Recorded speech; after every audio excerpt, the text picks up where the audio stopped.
ये ऐसी समाज का वर्गीकरण नहीं है। ये सब भारत के संविधान में इन लोगों की आस्था नहीं है, इस बात का जस्टिफिकेशन है। क्योंकि भारत देश का संविधान के अनुसार सुप्रीम कोर्ट को भी ये पावर नहीं है जो अल्ट्रा वायरस कोई भी ऐसा रूल पास कर सके।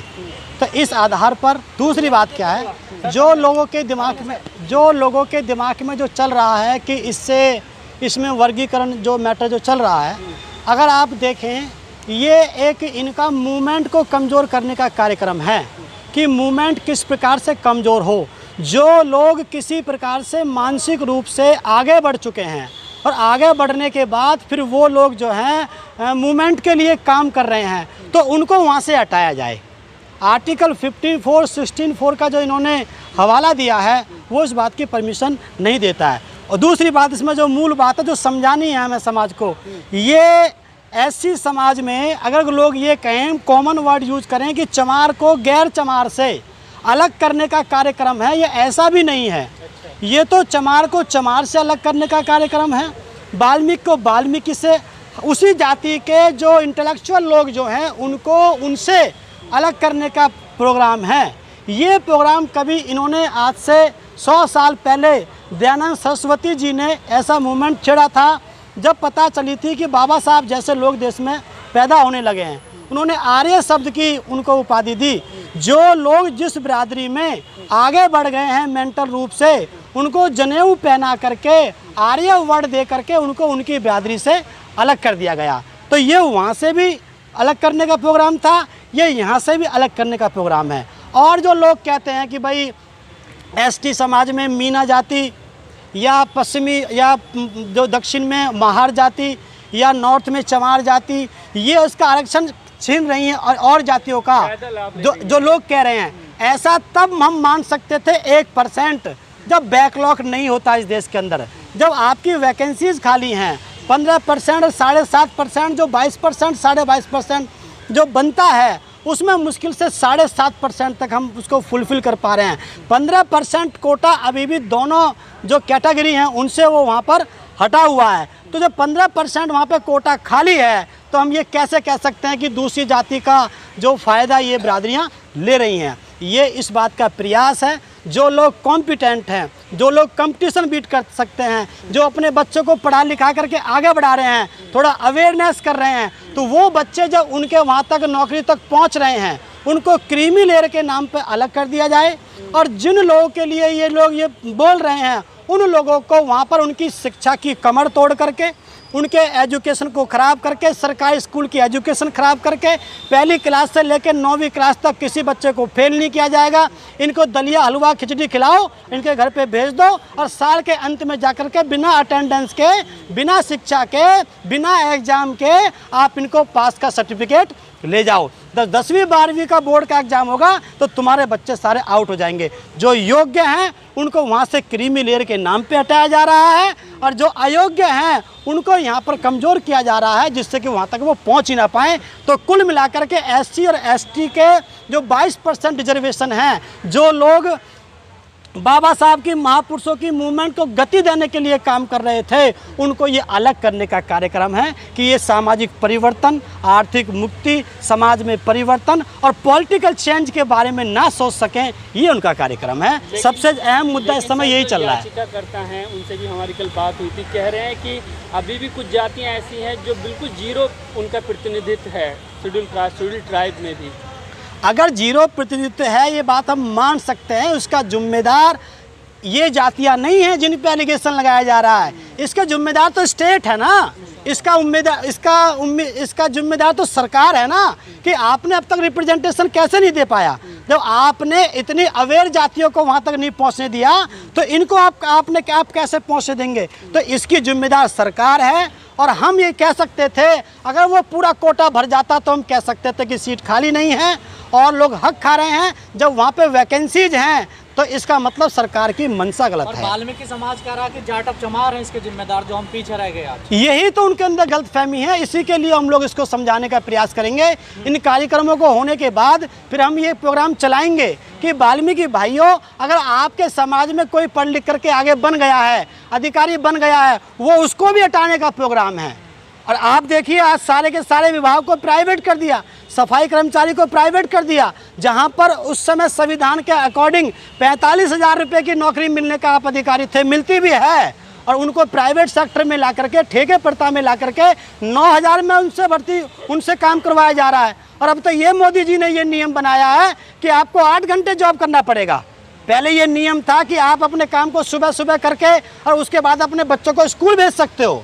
आपको ये इतना एरिया आपको दे दिया गया था कि इतने की आपको सफाई करनी है, कभी भी कर जाओ सुबह 4 बजे के बाद। लेकिन अब क्या है, अब बोल रहे हैं मोदी जी कि आपको 8 घंटे काम करना पड़ेगा। जिस काम को लगभग 4-4 घंटे के हिसाब से काम बांट करके जिसको 30 लोग करते थे उसको 10 लोग पूरा कर देंगे। ये इन लोगों की साजिश है। इसलिए हम वाल्मीकि समाज को भी हम लोग इसमें जो है हम लोग उनसे भी हम बातचीत करेंगे, और देश की SC और ST कम्युनिटी जो है जितनी भी है सबसे हम बातचीत करके उनको बताएंगे। आरएसएस इसका समर्थन कर रहा है। सर, मोदी जी ने कहा था 2014 में कि सफाई कर्मी जब टैंक में उतरता है सफाई करने के लिए तो वहाँ पे आध्यात्मिक सुख की अनुभूति होती है, सफाई कर्मी कोई पेशा नहीं है। ये उनका बयान है मोदी जी का 2014 में चुनाव। ये तो हमारे वाल्मीकि भाइयों से पूछो, मैं वाल्मीकि भाइयों के बीच में रहता हूँ, उनका हिस्सा हूँ। आप उनसे पूछो वो क्या पी करके क्या खा करके उसमें उतरते हैं, कभी उतर के दिखाए ना मोदी जी। अगर आध्यात्मिक सुख मिलता है तो मोदी जी उसमें उतर के दिखाए ना। अपना आध्यात्मिक सुख भोग करने के लिए तो आप लोग पहाड़ों पे जाते हो, आप गुफाओं में जाते हो, और हमारे समाज से आप कहते हो कि गटर में उतर के आध्यात्मिक सुख होता है। क्या बाबा साहब ने संविधान इसलिए बनाया था कि आप इसको आध्यात्मिक सुख बताएंगे? ये गलती। उन्होंने किताब लिखी कर्म योग, उसमें जिक्र किया गया है डोम का, वाल्मीकि का। उन्होंने कहा है बाकायदा कि ये पेशा है, इसमें आध्यात्मिक सुख मिलता है। लेकिन भारत का संविधान ये कहता है पेशा सभी बिरादरी के लोग करेंगे ना। आप जाकर के उत्तर प्रदेश का उदाहरण जाके देखिए ना, जब बहन जी ने सफाई कर्मचारी की वैकेंसी निकाली थी 1,11,000 की, तो उस समय बहन जी ने ये कहा कि अगर सभी लोग गंदगी करते हैं तो सभी को सफाई करने की भी ड्यूटी बनती है, इसलिए ओपन वैकेंसी करी। तो ओपन वैकेंसी करना था, आप यहाँ पे आके बोलो ना कि यहाँ पर ब्राह्मण भी जा सकता है, क्षत्रिय भी जा सकता है, वैश्य भी जा सकता है। तो यहाँ के लिए तो आप ओपन वैकेंसी नहीं करते। तो सर, आप नहीं चाहते? फैसला तो आ गया, इसकी अब कोई काट है आप लोग? हाँ, काट है, इसकी 2 काट हैं। एक तो हम लोग जो है सुप्रीम कोर्ट इसको पलटे, इस पर रिव्यू पिटीशन डाली जाए, इसको सुप्रीम कोर्ट पलट सकता है, ये उसके पास में जुडिशल पावर है। दूसरी बात, इसने सुप्रीम कोर्ट ने बाउंड नहीं किया है सरकार को, उसको एक राइट दिया है कि आप इसको मे भी यूज कर सकते हैं, चाहे तो नहीं कर सकते हैं। तो इसमें हम जो है सरकार से भी हम लोग बातचीत यहाँ पर चलेगी, धरना प्रदर्शन हमारा यहाँ पे कल चलने वाला है। तो इससे हम लोग जी, आप कह रहे हैं कि कोर्ट जाएं, लेकिन जो कोर्ट से पहले संसद सदन में जो बैठे हैं आपके 131 दलित सांसद हैं, वो क्यों उठा रहे इस मामले को? देखिए सर, वो सांसद 131 बने इसलिए हैं, उन पे पूरा बीजेपी का और कांग्रेस का इसमें जो है पूरा स्टडी है कि ये पॉलिटिकल स्टडी जब से करते आ रहे हैं, भारत देश के संविधान लागू होने से अब तक जो लोग जीतते जा रहे हैं, इतने ज़्यादा फायदेमंद जनरल सीटों पर जीते हुए सांसद नहीं हो पा रहे हैं जितना इनकी पार्टी से जीते हुए सांसद हो जा रहे हैं। वरना 131 सांसद अगर अलग कर दिए जाएं तो क्या सरकार रह पाएगी? तो कहीं ना कहीं ये इतनी बुरी तरह से फंसे हुए, इतने चमचे हैं, इतनी बुरी तरह से फंसे हुए हैं, इनको पता है कि अगर हमने ऐसा बोल दिया तो अगली बार हमारा टिकट नहीं होगा। इसीलिए बाबा साहब ने डबल वोट का अधिकार लेके आए थे। बाबा साहब को पता थी एक वोट के अधिकार के तहत अगर रिजर्वेशन का मैटर ये रहेगा तो वहाँ पे वही व्यक्ति जाकर के जीत करके जाएगा जो उनकी गुलामी कर सकता है। इसीलिए सब साहब का सामने अपनी पॉलिटिकल पार्टी बनाई। मोची का बेटा, बुनकर का बेटा, वाल्मीकि का बेटा क्यों ना कलेक्टर बने, डीएम बने, पटवारी बने? आखिर कहाँ रुकावट है उनके कार्य में? कोई रुकावट नहीं है इसमें, सरकार की नहीं, इसमें सरकार की मंशा गलत है। वाल्मीकि समाज के लोग IAS हैं, मीना समाज के लोग तो वो खैर ST में चल ही रहे हैं। हर एक बिरादरी का व्यक्ति IAS है, हर एक बिरादरी के व्यक्ति पढ़ लिख करके आगे बढ़ रहे हैं। लेकिन इनको दिक्कत, कब तक मरेंगे सर वो? बिल्कुल बात आपकी जायज है। इनको दिक्कत इस बात से नहीं है कि ये बिरादरियां, इनको दिक्कत इस बात से नहीं है कि ये बिरादरियां वहाँ तक पहुँच गई हैं, रिप्रेजेंट कर रही हैं। इनको दिक्कत ये है कि ये बिरादरियां सामाजिक परिवर्तन की बात क्यों कर रही हैं। राजनीतिक परिवर्तन की बात क्यों कर रही हैं? जब इन्होंने देखा कि समाज में परिवर्तन का मूवमेंट भारत के संविधान के बनने के बाद, उनके प्रेम्बल के बाद ही शुरू हो गया था, तो तब जा कर के इनके दिमाग में अब पता चला कि जब ये साहब कांशीराम की तर्ज पर चल करके जब ये सत्ता परिवर्तन भी कर सकते हैं और ये जगह जगह बौद्ध धर्म के ये अपने वो लगा करके धर्म परिवर्तन की बात खुला कर रहे हैं, तो कहीं ना कहीं आगे जा कर के इनके लिए खतरा साबित हो सकता है। के पीछे कौन लग रहा है आपको? बीजेपी आरएसएस, पूरी बीजेपी आरएसएस है इसका। और मैं तो इस बात का दुख है, मैं कहता भी आया हूँ कि जिन हमारे लोगों ने भी जिन 40-50 अगर देखा जाए तो 22% वोट हमारे पास पहले था उत्तर प्रदेश में, अब 9% बचा है। 60% लोगों ने जो इंडिया गठबंधन को वोट जो कास्ट किया है, अब आप देखिए उन्हीं लोगों को क्रीमी लेयर के नाम पे इन्होंने आउट किया है। जो समझदार लोग थे, पढ़े लिखे बामसेब के लोग थे, आज चाहे आपके ये गांधी, क्या नाम है लड़के का, राहुल गांधी हो, और चाहे ये क्या दूसरा जो अखिलेश यादव हो, आज कोई भी तुमको इस फैसले में दिखाई नहीं दे रहा। बहन जी का वोट इतना कम हो जाने के बावजूद भी आज बहन जी अपने उस फैसले को लेकर के बैठी हुई हैं, समाज के साथ है। 7 जजों में से सर एक गवाही भी हैं जो आपके समाज से आते हैं। वो ऐसे ही गवाही हैं जैसे तुम्हारे ये 131 सांसदों में से गाना गाने वाले, उनकी ताल में ताल मिलाने वाले गाने वाले गवई हैं। वो मुझे लगता है वो गवई वैसे हैं जो गाना गाते हैं उनके लिए, जो उनकी उसमें बैठ करके जो वो बजाते थे, जो राजघराने में जा करके जो वो करते थे, हारमोनिया गाना, वो मामला है।